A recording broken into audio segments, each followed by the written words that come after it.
சசிகலா திமுக side போகிறதுக்கான வாய்ப்பே கிடையாது. அவங்க ஜெயலலிதா கூட அத்தனை வருஷம் இருந்திருக்காங்க. அதனால் அவங்க திமுகவுக்கு போகவே மாட்டாங்க. ஆனால் தனியாக தான் நிற்பாங்க.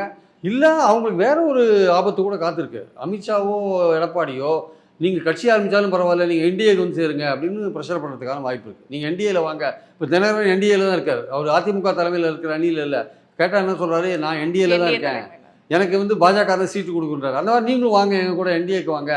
ஆனால் அது இவங்க செய்வாங்களே தெரியாது. எடப்பாடியை துரோகின்னு சொல்கிறாங்க. எடப்பாடி பலவிதமான பிரச்சனைகளை அவங்களுக்கு உண்டு பண்ணாங்கன்னு சொல்கிறாங்க.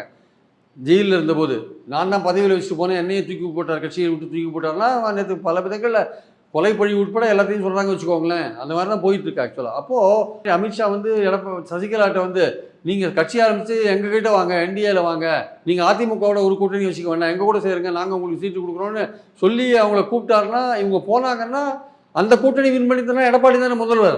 அப்புறம் சசிகலா இருக்கிற இடமே தெரியாது எடப்பாடி முதல்வர் ஆனால். அப்புறம் எப்படி அவங்க அதுக்கு ஒத்துப்பாங்க? அதனால் வந்து இவங்க தனியாக நிற்கிறதுக்கான வாய்ப்பு இருக்குது. அவங்க பாஜகவோட அழுத்தத்துக்கு ஆளாவாங்களான்றது கேள்விக்குறி.